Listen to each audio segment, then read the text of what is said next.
Now for our next gift, maybe you have one of those crazy family members, a crazy aunt, cousin, sister, whatever. You know, the one who gets a little woo all the time. They're fun. They're fun for a little bit. Well, give her the gift of an original Chippendales lap dance. Oh yeah, go to Chippendales. So much fun with that person. Back in the day, Chippendales wasn't just about like hot men in little cuffs. It was also about arson, hitmen, and murders. Multiple murders. Oh yeah, maybe your aunt or whoever will be thrilled. It'll be a good time. Chippendales was at the right place at the right time. Los Angeles in the 70s. It's a sex-forward time, and porn is on the rise in a very big way. There were movies that were coming out, like Deep Throat, which turned out to be like a huge hit. And during this time in the 70s, it was considered like the golden age of porn. So, seeing male strippers was like the perfect combination of something sexy and edgy that was also in a safe, controlled environment for normal people, you know? So nothing too crazy could happen. So once the doors opened to Chippendales, the ladies just flooded in.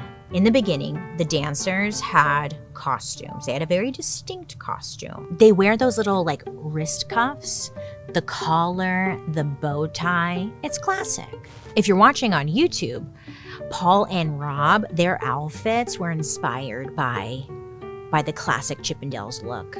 Love it, you guys. You look so good. Now for the special person in your life who is always texting you YouTube links at 2 a.m. with captions like, watch this before it gets taken down. Well, give them a reason to visit the Alaska Triangle. Oh, you can actually give them a framed poster of Kushtaka, or should I say the Otter Man. I wouldn't mind that actually. I wouldn't mind that gift. Give me a printout of the Otter Man. Oh, yes. Alaska Triangle, fun for days. The rabbit holes of that whole situation going on over there. But listen, Otter Man, okay, he's like part man, part otter. He's hot. But I guess he will lure you into the icy Alaskan wilderness with the sound of like a crying child. Allegedly, that's what's been said. And then I guess this Otter Man will then drag you into another dimension. Yeah, so that's fun to talk about. Yeah, at the dinner table during the holidays. Bring this up. It'll be a banger. They'll be like, what are you talking about? You're like, that's what they say. Then pull up the photo. You're gonna blow people's minds at the dinner table this year, okay? Just drop Otter Man out of nowhere. Boom. Everyone's gonna be like, what? Yes. But in case you need one last reason to stay away from the Alaska Triangle, allow me to introduce you to the ancient legend of the Otter Man. For thousands of years, the indigenous people of Alaska, specifically by the Tlingit and Tsimshian groups, they have passed down warnings about the Kushtaka, which translates to Land Otter Man. I know, I love otters. Oh, they're so cute. You know, like when they sleep at night, they hold hands so they don't float away from each other? That's really precious. We don't deserve otters. According to native stories, the Kushtaka is a shapeshifter who can take the form of a human, but usually looks like a harmless otter. Based on this image, it does not look like a harmless otter. It looks like freaking a buff man with a otter head. It's very confusing. Yeah.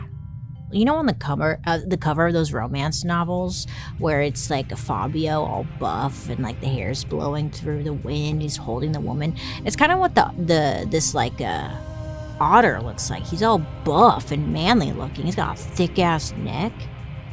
It's kind of hot. Yeah, I don't know. Okay. All right. The Kushtaka stalks the Alaskan wilderness, sniffing out lost hikers. And it doesn't just like lunge at you out of like trees and then eat you or something. Oh no. According to the legend, the Kushtaka plays with its food psychologically.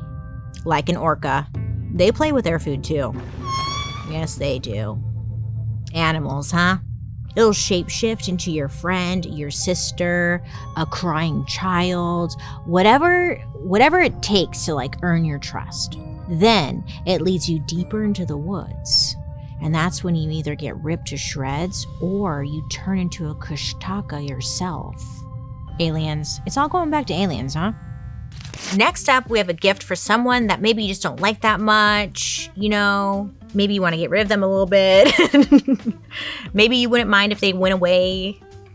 You know what I'm saying? You know, they should just go away. Like, for example, Joan. I was thinking about giving her this gift this year. So cover your ears so you don't know. But listen, for this person in your life, you can consider giving them a boat. A big, hear me out, a big, beautiful boat.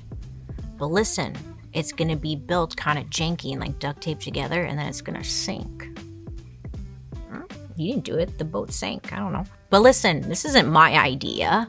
The sinking boat is inspired by one of the weirdest Roman dictators out there, Nero. Oh, remember? Oh, no? Well, let me tell you, he hated his mom so much that he tried at least 5 times to have her killed. And one attempt included a boat designed to sink. It was like set up to sink. So his mom would sink with the boat. But guess what? His mom was not having it. Now, according to experts, Nero tried to poison his mom 3 different times. But somehow she always kind of knew what he was up to, and she would take an antidote in advance. Some scholars say this is because she poisoned so many people. So like she was always expecting to be poisoned, or she intentionally like built up an immunity to poison, which is kind of wild, but okay. Nero is, he's trying to get rid of his mom, and he's realizing this whole poison thing isn't really working out for him. So he's like, I gotta get a little creative, channel my art side. You know, like if I'm gonna kill my mom, I gotta have a little bit more fun with it and like really just catch her off guard. So when the poison didn't work, Nero came up with like a little idea to have ceiling tiles fall on her head when she's sleeping. You know, those things are pretty heavy, right? That'll knock her out. But it didn't work. So he gets back to the drawing board. And he's like, what if I built a boat? Not just any boat, but like a boat that would collapse when you're out on like the water. And like it would like collapse and you die. That'd be kind of sick. So he draws up like this boat. You know? A collapsing death boat. He's called it Titanic. But I'm just kidding. I'm just kidding. That's not funny. Nero, he secretly has this boat like made and whatever, right? These people work on it. He's like, so you're gonna make this boat, but it's like gonna collapse. Isn't that cool? Okay, great. So these guys, they make this boat, and the whole point of this boat, if I say boat one more time, but the whole point of this boat is that it's designed to fall apart mid-sail. She can't get out of that. In the middle of the ocean, she's gonna be stuck. And he really thought this was gonna be it, like he was gonna get her with this boat. So she got on board. She's like, oh my God, like where are we going? This is so crazy. Like we're just gonna go on like a nice like Sunday cruise. I love it. She gets on the boat, they take off, and they're out on sea, and then the boat collapsed exactly the way Nero wanted it to. So the people on the boat, they didn't know about this little collapsing situation, so everyone is panicking. Crew members drown. But Agrippina, she's like, oh, hell no. Like, I'm not going down like this. So she ends up diving into the water. And in full Roman robes, she swims. Right? She swims. And then she's able to, like, get back to shore. She is unkillable, this woman. Could you imagine how heavy those clothes must have been, though? The adrenaline must have been pumping. She was not going to die, okay? She's like, you are not going to kill me, bitch. So she swims all the way to shore. And when people see her and they hear about the crash, they're like, oh my God, girl, like what happened? That was crazy, I watched. But Agrippina, she stayed calm, and she tells the people like, it was just like a freak accident, I don't know. But like secretly, I think she knew. She knew what was up.